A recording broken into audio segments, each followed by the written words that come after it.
Hi friends, इस मनीष और bank Nifty की इस वीकली एनालिसिस में आप सबका स्वागत है। तो फ्रेंड्स, मंथली चार्ट से स्टार्ट करते हैं। देखिए, मंथली चार्ट पे जो अभी भी ट्रेंड है वो बाय डिप्स ट्रेंड है। तो लॉन्ग टर्म जो ट्रेंड है हमारे देश के बाजार का, वो अभी तक बाय डिप्स है। कहीं से भी सेल ऑन राइज नहीं हुआ है। ठीक है। और ये मैं हर बार आप लोगों को दिखाता हूँ वीडियो, ताकि आप लोगों को ये माइंड में रहे कि हमें बहुत ज़्यादा बियरिश नहीं होना है। डेफिनेटली इस बार सेलिंग आई है, लेकिन वो सेलिंग कहाँ पे रुकेगी हमें उसे देखना है, ना कि हमारे को बिल्कुल ब्लाइंडली जो है शॉर्ट साइड में जाना है। ठीक है। तो ये हम लोग वीकली चार्ट के ऊपर आ गए फ्रेंड्स। तो वीकली चार्ट पे आप देख सकते हैं कि अभी यहाँ पर भी बाय डिप्स ट्रेंड है। और जैसे जैसे जैसे जैसे आप देखिए, कंटिन्यूसली बाय डिप्स ही बाजार चल रहा है। तो अभी तक कहीं पर भी ये नहीं आया कि भाई सेल ऑन राइज हो रहा हो और लोअर टॉप लोअर बॉटम बन रहा हो। हम continuous higher top higher bottom ही बन रहा है वीकली चार्ट पे भी। ठीक है।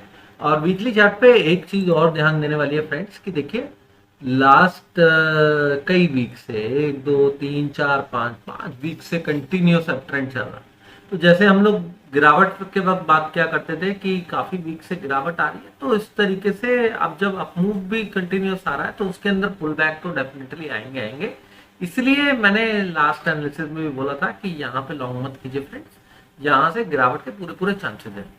देखिए, और क्या होता है कि जब एक ट्रेंड लाइन जारी होती है, जैसे एक राइजिंग ट्रेंड लाइन बनी हुई है, तो जब भी बाजार ट्रेंड लाइन से बहुत दूर निकल जाता है तो करेक्शन देके उसके क्लोज आने की कोशिश करता है। तो सिमिलरली अगर आप मूविंग एवरेज फॉलो करते हैं तो उसमें भी यही कंसेप्ट होता है, कोई इंडिकेटर लगाते हैं उसमें भी यही कंसेप्ट होता है कि जब भी बाजार इंडिकेटर के जो कुछ जो कैलकुलेशंस होती है उससे एक्सट्रीम लेवल पे चला जाता है तो एक करेक्शन आता ही आता है।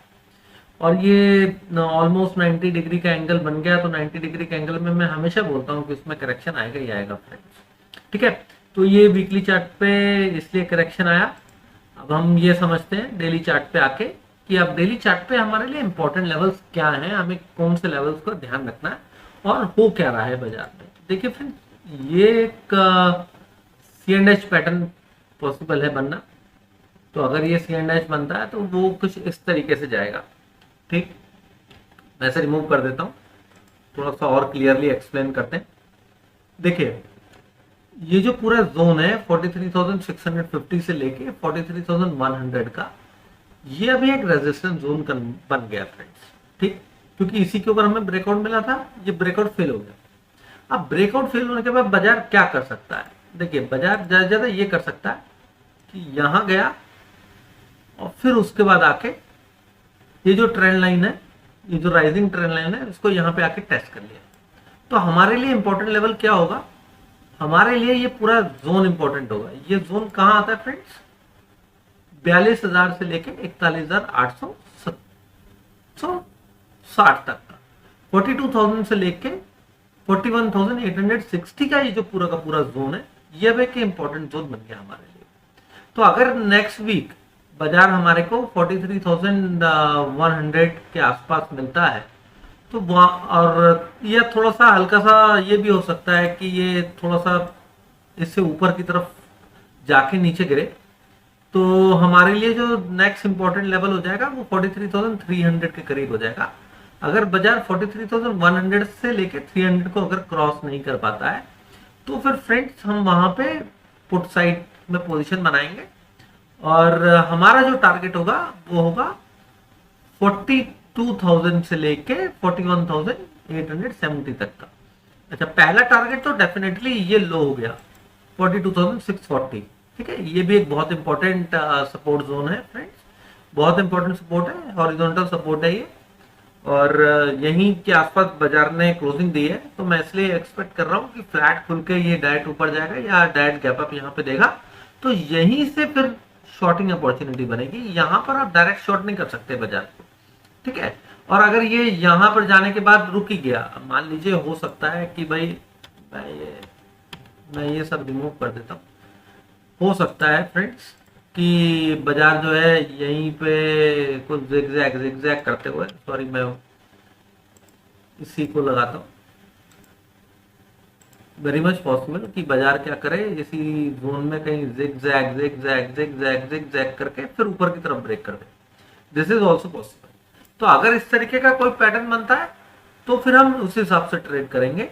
अदरवाइज जब ये जो फ्राइडे का लो है जैसे ये ब्रेक होता है, फिर हमारे लिए नेक्स्ट टारगेट 42,000 से लेके ये 41,840 तक का बन सकता है। ठीक है, तो हम लोग यहाँ पे जो 42,000 का लेवल है ये यहाँ पर प्रॉफिट बुक कर देंगे अगर हम ऊपर से शॉर्ट करके आ रहे हैं, क्योंकि हमें एक अच्छा ट्रेंड मिलेगा।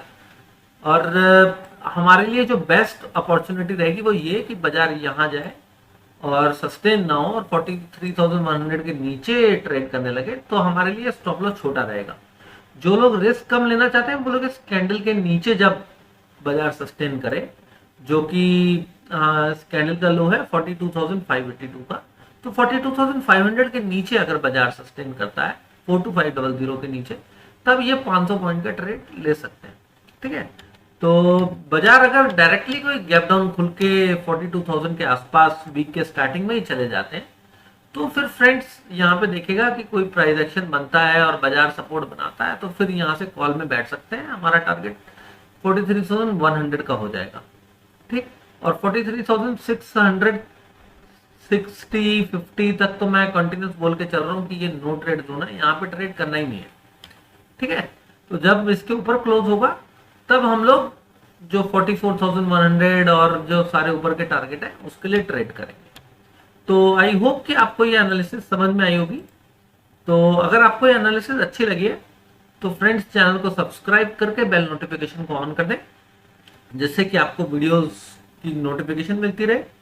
और फ्रेंड्स जो लोग इस चैनल को ऑलरेडी सब्सक्राइब कर चुके हैं, अगर वो लोग वीडियोस वॉच कर रहे हैं तो प्लीज बेल नोटिफिकेशन जरूर ऑन कर दें फ्रेंड, जिससे कि नोटिफिकेशन मिले। और वीडियोस को अगर आप लोग लाइक करेंगे तो उससे मेरे को मोटिवेशन मिलता है, जिससे कि मैं आपके लिए आने वाले समय में और अच्छी वीडियोस लेके आऊंगा, कुछ एजुकेशनल वीडियोस, कुछ स्टॉक्स के ऊपर भी वीडियोस लाऊंगा फ्रेंड्स। तो thank you very much for watching friends, thank you.